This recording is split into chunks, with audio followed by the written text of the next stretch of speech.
প্রথম দিন থেকেই আননেসেসারি একটি জুলাই সনদ নিয়ে জুলাই সনদকে আননেসেসারি বলা হয়েছে। জুলাই সনদকে আননেসেসারি বলা হয়েছে। এটা কোনোভাবেই গ্রহণযোগ্য হতে পারে না। মাননীয় সদস্য বসুন। মাননীয় সদস্য বসুন। মাননীয় সদস্যবৃন্দ, মাননীয় সদস্য, আমাদেরকে রাজপথের হুঙ্কার দিয়ে রাজপথে আন্দোলনের কথা বলে লাভ নেই। প্রথম দিন থেকেই আননেসেসারি একটি জুলাই সনদ নিয়ে বিতর্ক শুরু করেছেন মাননীয় স্পিকার। আজকে আমি একটি সত্য তুলে ধরতে চাই। 2018 সালে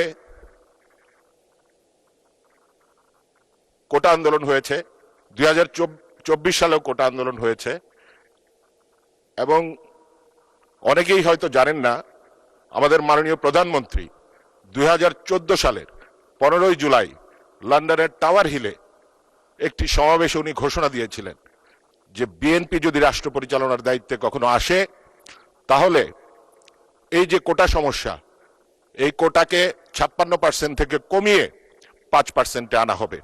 আমাদের মাননীয় প্রধানমন্ত্রী কতটা বিচক্ষণ, কতটা দূরদর্শী মাননীয় স্পিকার, যে আজ থেকে সেই 2014 সালেই তিনি সেটা উপলব্ধি করতে পেরেছিলেন। মাননীয় স্পিকার, 2024-এর গণহত্যার দাগ লেগে আছে আওয়ামী লীগের হাতে, 90-এর ছাত্র হত্যার দাগ লেগে আছে জাতীয় পার্টির হাতে, আর 71-এর গণহত্যার দাগ লেগে আছে আরেকটি দলের হাতে। মাননীয় স্পিকার, বিএনপি। মাননীয় সদস্য, আপনি 2 মিনিটে আপনার বক্তব্য শেষ করেন। 2 মিনিট। মাননীয় স্পিকার, বিএনপি একমাত্র দল যাদের হাতে কোনো রক্তের দাগ নেই। বিএনপি হচ্ছে বাংলাদেশের মানুষের আশ্রয়স্থল এবং বিএনপি গণমানুষের অধিকার নিয়ে, গণতন্ত্র নিয়ে কাজ করে, এবং আজকে আমাদের গর্ব করা উচিত যে আমরা এমন একজন প্রধানমন্ত্রী পেয়েছি যিনি নিরলসভাবে এই বাংলাদেশের মানুষের জন্য কাজ করে যাচ্ছেন। মাননীয় স্পিকার, আমরা দীর্ঘ 17 বছর রাজপথে ছিলাম। আই রিপিট মাননীয় স্পিকার, 17 বছর। এখানে আমার ডান পাশে যারা বিরোধী দলের সদস্যরা আছেন তাদের অনেকের রাজনৈতিক ক্যারিয়ারও হয়তো 3-4 বছরের বেশি নয়। তো মাননীয় স্পিকার, আমাদেরকে রাজপথের হুঙ্কার দিয়ে রাজপথে আন্দোলনের কথা বলে লাভ নেই। আপনারা যদি আমাদের মন পেতে চান তাহলে ওপেন হার্ট নিয়ে আসুন, ইনশাল্লাহ আমরা সকলে মিলে একসাথে এই বাংলাদেশকে করব।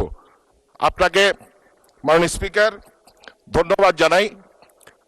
আমি আমার নির্বাচনী আসন গাজীপুর 2, 8,04,333 জন ভোটার নিয়ে গাজীপুর 2 আসনটি বাংলাদেশের সর্বোচ্চ ভোটার সংখ্যা। রাষ্ট্রের বড় বড় প্রতিষ্ঠান নিয়ে এদেশের অন্যতম শিল্পনগরী। এটি উত্তরবঙ্গের সাথে ঢাকার গেটওয়ে।